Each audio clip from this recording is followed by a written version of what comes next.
acredito que foi Deus que colocou na minha mioleira esse sonho.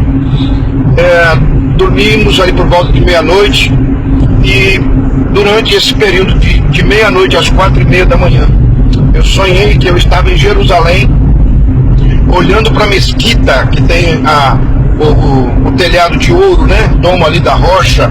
Eu estava atrás do muro da lamentação, olhando para a mesquita, e eu olhava à minha esquerda, tinha um homem com uma luneta, olhando atentamente para dentro da mesquita.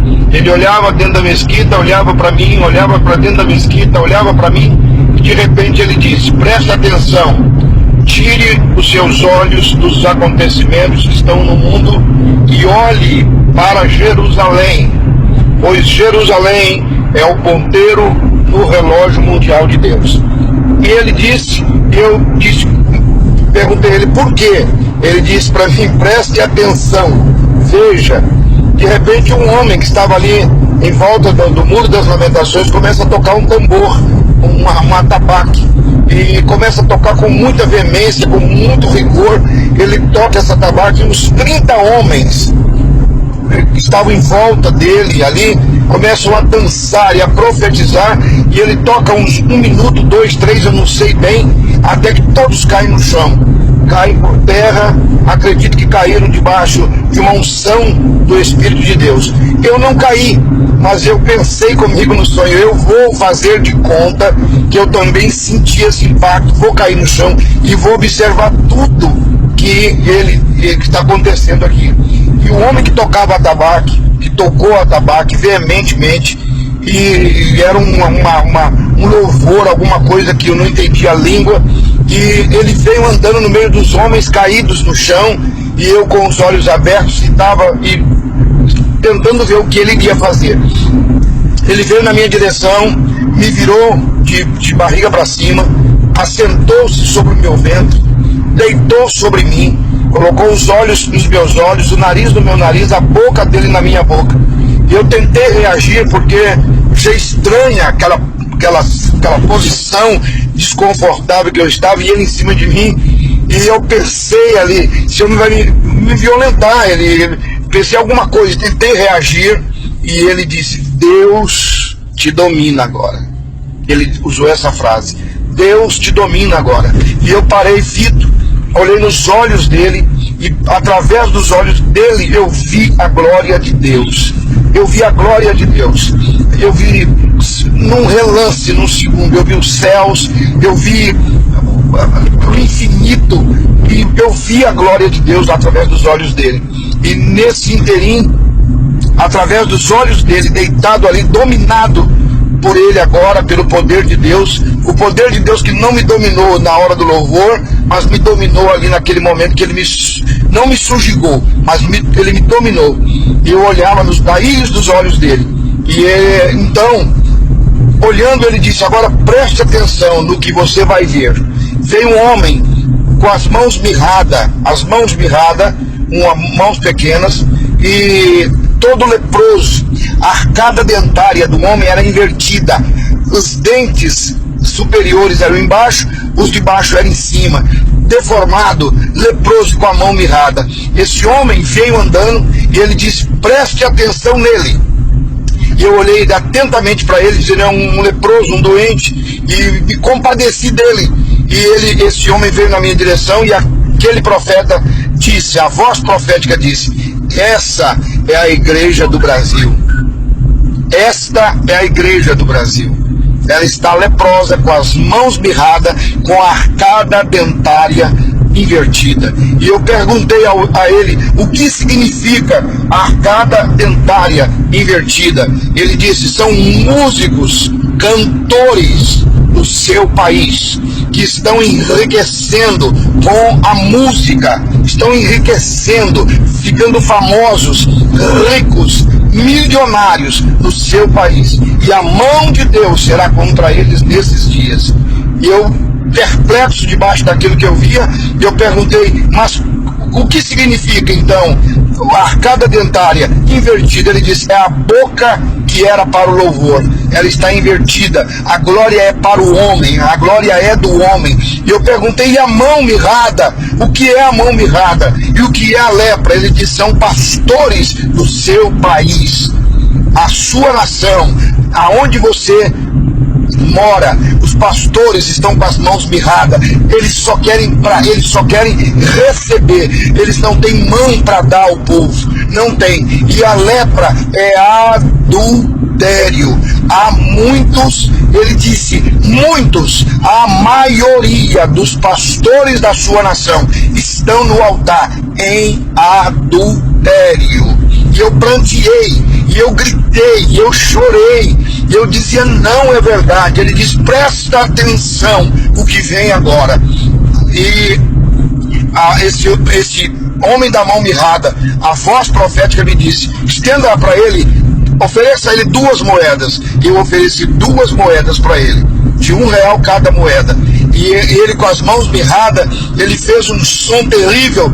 A igreja gananciosa, a igreja mesquinha, ela fez e avançou nas moedas, com a mão mirrada segurou, mesmo leproso. Ele queria dinheiro do povo. E ele disse, vê agora o que você vai ver. E eu olhei à direita do homem e à minha esquerda. Havia uma cadela leprosa, uma cadela toda de lepra na sarjeta, e ela estava no cio.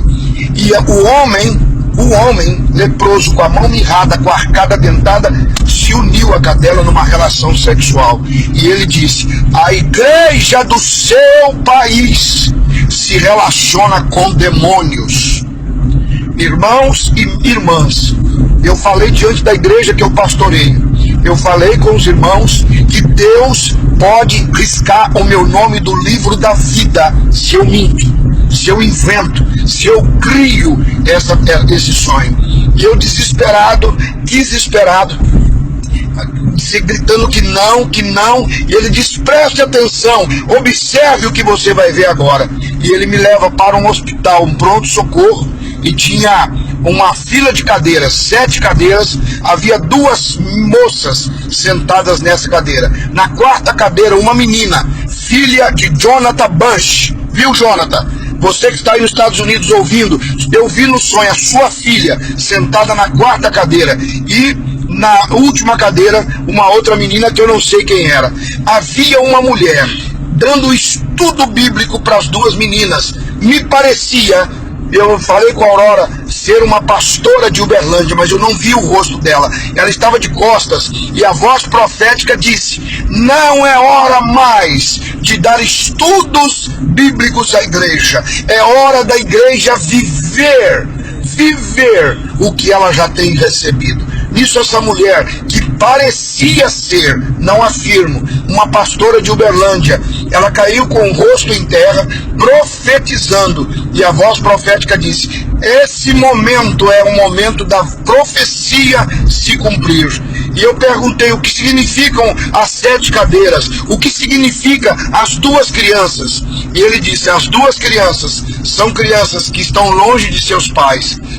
São crianças que não estão amparadas pela família. E a voz profética disse, a igreja que é considerada agora abandonada, a igreja que não tem aparência, a igreja que não tem luxo, a igreja que não tem ouro, a igreja que não tem riquezas, essa igreja é a igreja que vai ser levantada na última hora. Essas 2 crianças representam a igreja que verá e passará pelo arrebatamento da igreja. Oh, xarabacantonei, aleluia.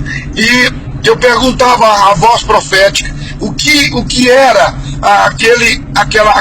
as 7 cadeiras. E ele disse, são as 7 trombetas. As 7 cadeiras significam as 7 trombetas. Eu então me antecipei e perguntei, as crianças significam que já tocou alguma? Qual que tocou? A de lá ou a de cá? A 4ª trombeta já soou? E ele disse, cala e ouve.